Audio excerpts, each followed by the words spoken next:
This is reason 9526 as to why you shouldn't buy the new Tacoma. I'll include a link to the Nissan and Salt Lake's website in the description down below. They're providing us with this Roush Frontier. If you have any questions, just ask for Paul. Let's get right into it.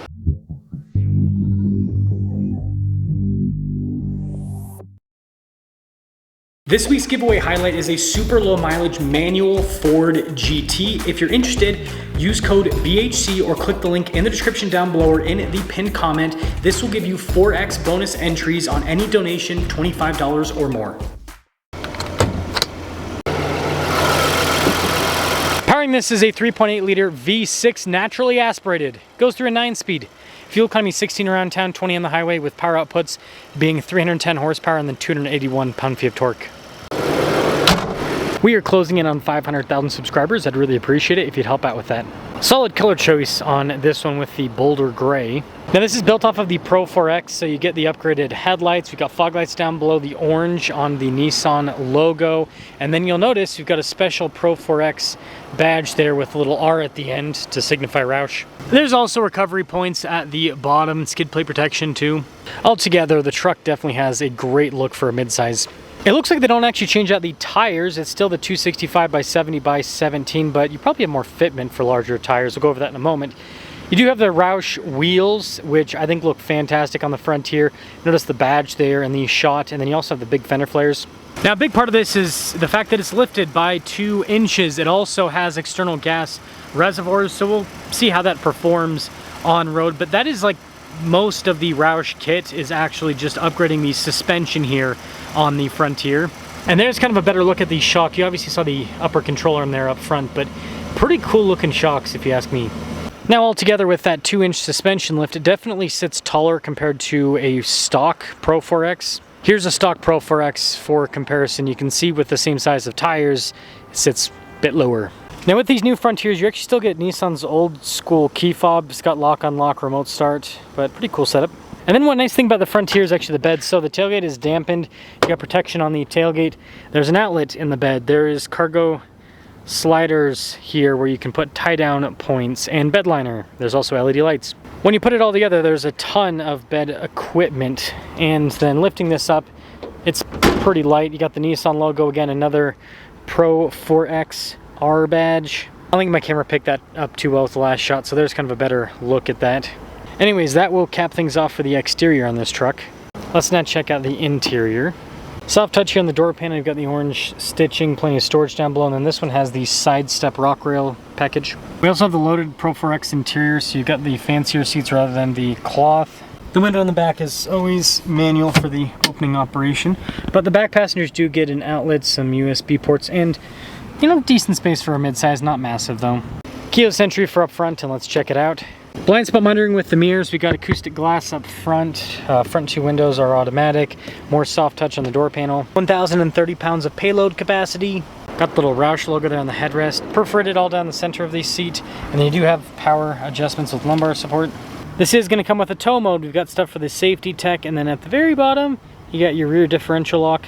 Nice soft touch trim all around the steering wheel. You got more of that orange stitching, orange on the Nissan logo. This has adaptive cruise control, volume, and voice command controls too. You got the partially digital, partially analog gauge cluster, which you can change the information that is displayed there depending on what you're looking for. It also let you know what the drive-line's doing, and yeah, the analog gauges look sharp. 360 camera system, not the best resolution, but it gets the job done. And then you got the new big infotainment system. You kind of just have fancy screen stuff happening there. This is actually the main screen. It is quick to respond. It does come with Apple CarPlay and Android Auto. You also have physical controls for the radio with the volume, and then also shortcut buttons for different items like the camera system if you want to pop that on. We've got a 2-speed transfer case with this part-time four-wheel drive system, and then next to that we've got our dual zone climate controls. This is also equipped with heated seats, heated steering wheel. You've got some USB ports, both types. Some extra storage there, nice kind of stitching there on the side. Shifter here for the 9-speed, cup holders right next to it, and then your drive modes right here with your hill descent control in the center. Phone charging pad, center console. More nice trim on the top of that and on the dash. And then finally, this does have a center. So like I said, the Roush package is mostly suspension. There's all the items that it includes. So the total price that it adds to it is $3,800. That brings the total MSRP in this loaded up Frontier to $54,910. Let's see how this performs. Roush Frontier.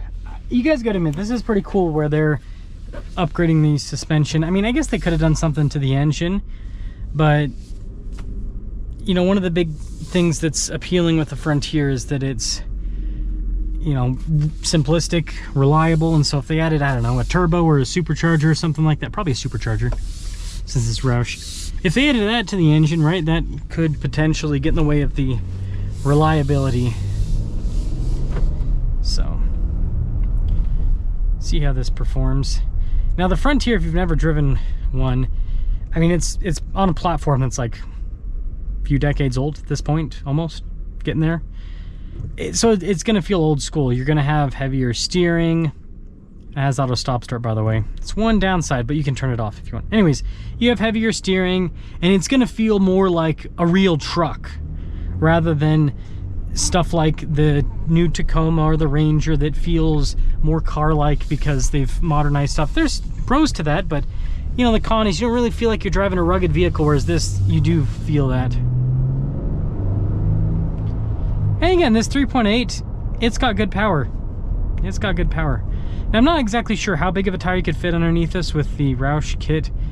My guess is probably like a, so if it's 265 by 70 by 17, you could probably go like a little bit wider, like a 275 by 70 by 17.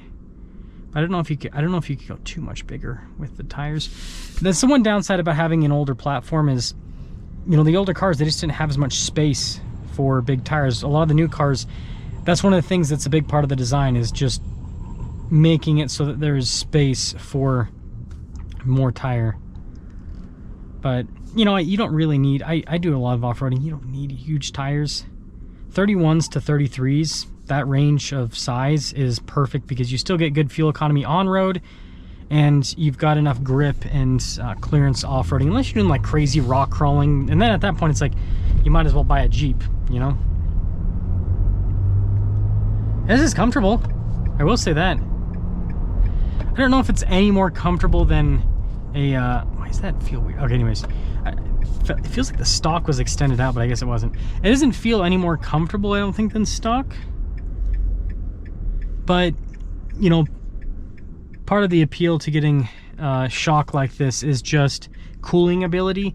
So the stock shocks are not remote reservoir or anything like that. It's just all one unit. They're very reliable, those Bilsteins, but that does mean that they can, you know, lose performance if you're hammering it off-road for quite a bit of time, whereas this, it's going to be able to release the heat better. And so with that better heat release, then you're going to be able to keep going for longer.